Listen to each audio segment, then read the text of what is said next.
What is up, guys? Welcome back to another fine day on alternate solutions. As you can see here, we'll be going over 2017 AIME I Problem 13. Now, before we go into it, please give us a like and subscribe. It really means a lot to us that we're making content that you guys enjoy and that we can continue to produce this content.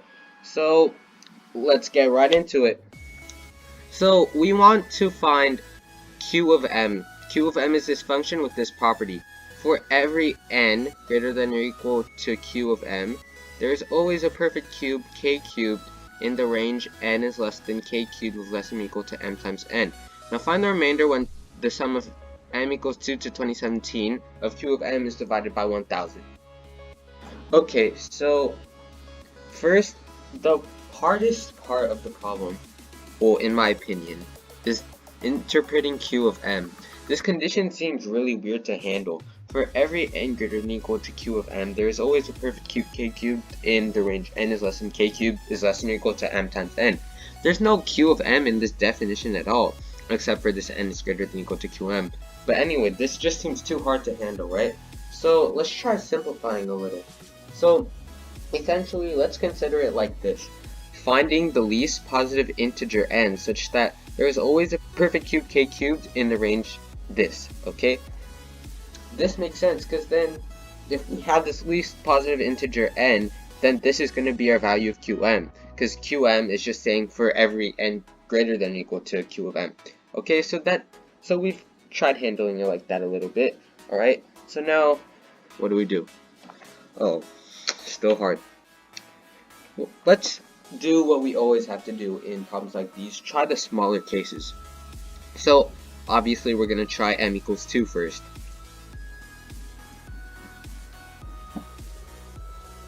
So when we consider m equals 2, we want to find all the intervals n and m times n.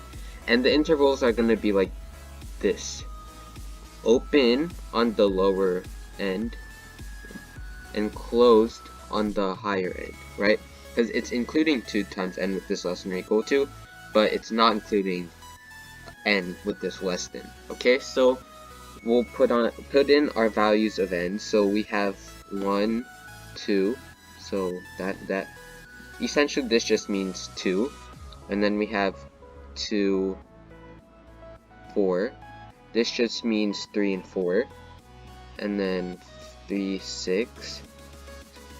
Alright, so now we want to find perfect cubes, right? So there are obviously no perfect cubes here. There's not even a 1 here because this range doesn't include 1. So the next possible perfect cube would be 8. So let's see a range with 8. That's going to be 4 and 8. So we have that. If we did 5 and 10, that's going to contain that's going to contain 8. If we did 6 and 12, that's going to contain 8. If we did 7 and 14, that's going to contain 8. But then if we did 8 and 16, since this range actually isn't going to include 8 and 16, there's no perfect cube in this range. 27 is not in this range. Huh. That's a bit disappointing. Let's see what happens if we keep going higher. 9 and 18 contains no perfect cubes. 10 and 20 doesn't. Let's go up to 13 and 26, which doesn't contain any. But then if we did 14 and 28, that contains 27. Okay? So 27 is in this range. So 14, 28, if we did 15, 30, that 27 is going to be in there. If we did 16, 32, 27 is going to be in there. So let's go all the way up to 27 on the lower side, which would happen with like 26 and 52. 27 is in that range. Then if we did 27 and 54, 27 and 54, there's actually no perfect cubes in this range, because 64 is not in this range. Okay, well, we know we still have to continue. So now we go even higher. If we did 28 and 56, still no perfect cube. Now we want 64 in, so let's try 32 and 64. So 32 and 64 obviously contain 64, so that contains a perfect cube. And then we keep going higher again. 33 and 66 contain 64. 34 and 68 contain 64, so we keep on going higher until we get to 63, 126. That still contains 64, but then if we did 64 and 128, that doesn't contain 64. But wait, something cool happens. Because note that 125 is in this range. That's a good sign, right? Because even though we've moved on from a perfect cube, we now have another perfect cube in this range. Rather than back in our other ranges, there wasn't any other perfect cubes, like 64 wasn't in this range. But now we have a perfect cube in this range. If we continue going higher, we had 65 and 130, 125 will be there. Right, so now we go up to 124, 248, 125 is still in there.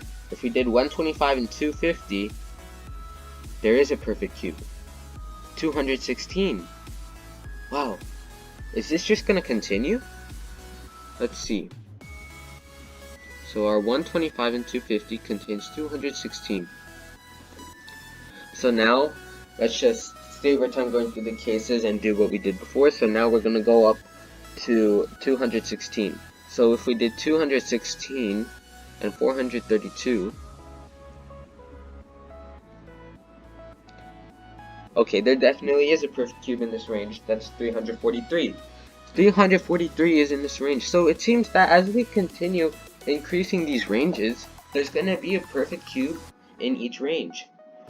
So that intuitively makes sense, because each range seems to be getting bigger than the difference of the cubes, right? Let's try proving this. So essentially, to formalize our results, we want to prove the following. Consider some a cubed less than k cubed is less than or equal to m times a cubed. In this case, our m is equal to 2, but in fact, for this proof, m doesn't even matter. So if this holds, then we claim that a plus 1 cubed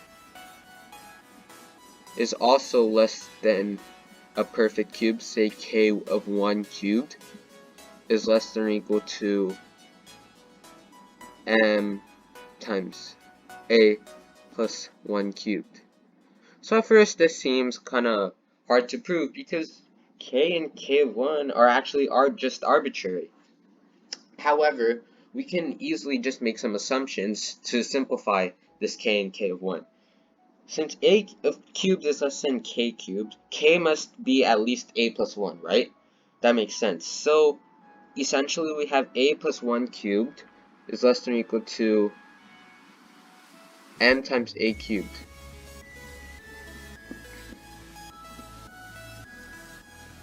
I'll draw a divider. Now, let's consider this range also. We do actually the exact same thing.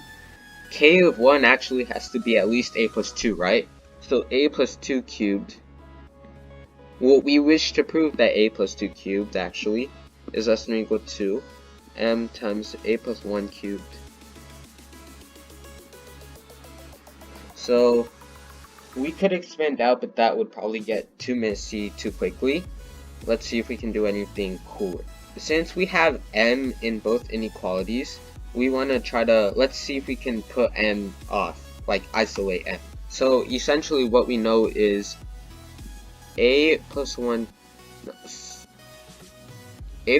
cubed over a cubed is less than or equal to m.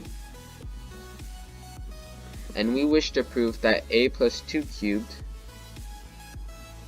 over a plus 1 cubed is less than or equal to m.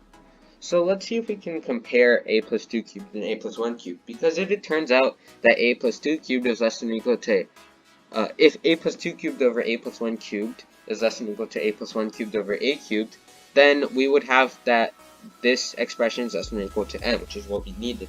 And fortunately this holds. since we know a plus 1 is actually less than a plus 1 over a. To prove this, we just cross multiply since a is going to be positive. A squared plus 2a is less than a squared plus 2a plus 1.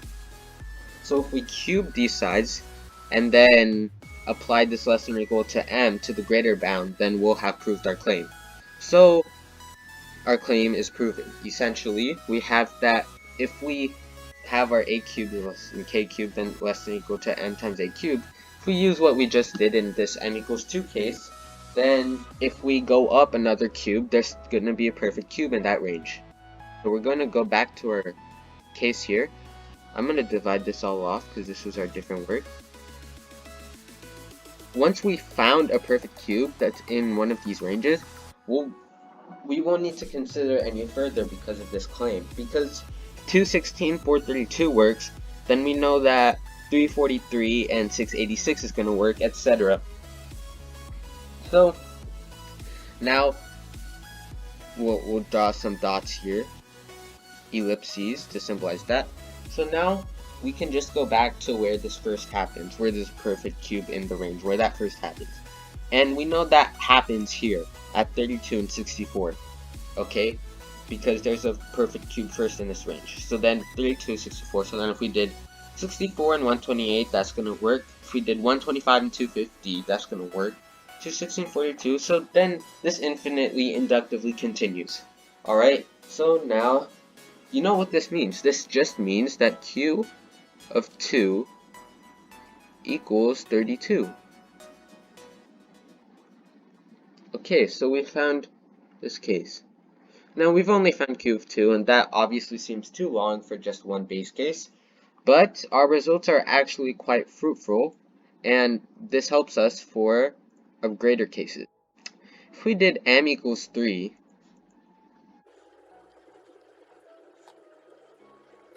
let's put our ranges again. 1 and 3, 2 and 6, 3 and 9. So we already see 3 and 9 contains the perfect cube 8. So if we look at this again, so 3 and 9 contains 8, right? So let's use what we did previously. So let's consider 8 and 16. Unfortunately, there is no perfect cube in this range because 27 is not in this range. Oh, this should be 24, my bad. But still, 27 is not in this range.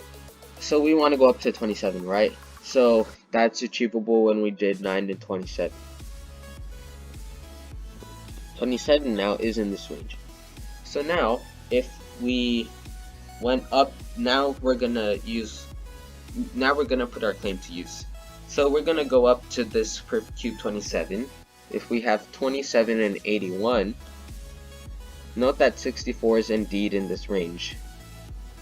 Okay, so since 64 is in this range, if we did 64 and 192, then there's gonna be a perfect cube in that range, which would be 125. And then if we did 125 and 375, there's going to be perfect cube in that range.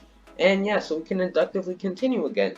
So essentially, all that starts with 9 and 27. Because 9 and 27, then 10 and 30, then 11 and 33, all of these are going to contain 27. And then when we come to 27, those are going to contain 64. And then we continue again, right? So essentially, this means q of 3 equals 9.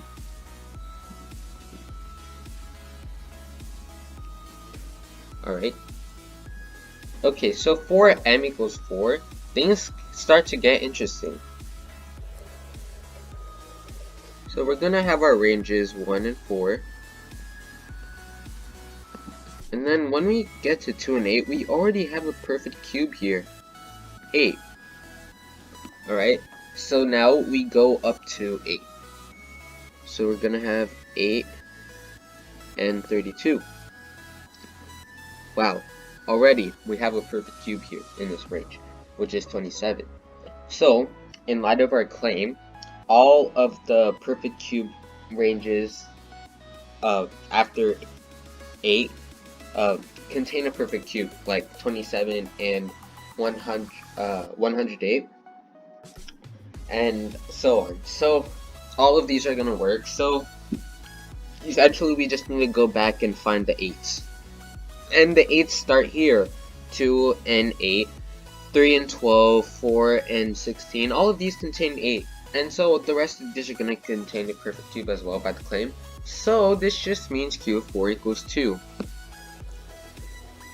In a similar way, for M equals 5. And you might think doing all these small cases and taking so much time isn't so enlightening.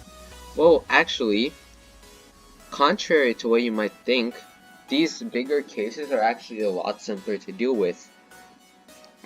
If we did 1 and 5, then 2 and 10, so this already contains our perfect cube 8, so now we're going to go up to 8 as we always do, 8 and 40. This obviously contains a perfect cube, and so we just continue our logic, and similar to this M equals 4 case, we find Q of 5 equals 2. So we have to consider what we did to get this Q of M equals 2. Because here, we had 2 and 10 was arranged, 2 and 8 was arranged for the M equals 4 case. So basically that means A is first in this range, but 8 is not in the 1 and 5 range. Because then if 8 was in this range, then Q of M would be 1. So for Q of M to be 2, we need 8 to be in this range, but not this range. And that's easy to deal with, because if we had 1 in M, and then 2 and 2M, then for 8 to be in this range, we need 2 should be less than 8 and should be less than equal to 2M. So dividing by 2 gives 1's less than 4, less than equal to M. So we need M greater than equal to 4 for QM to equal 8. But for 8 not to be in this range, M should be less than 8, because then M would be at max 7, so 1, 7 would not contain 8, but if M was 8 or greater, then 8 would obviously be in this range. So we need M's less than 8. So essentially, M equals 4, 5, 6, and 7, all of those are going to be 2. So that saves some time. So Q6 equals 2. And Q7 equals 2, and at last, actually things get even easier, because 4, 8, now 8 is going to be in this range, 1 and 8,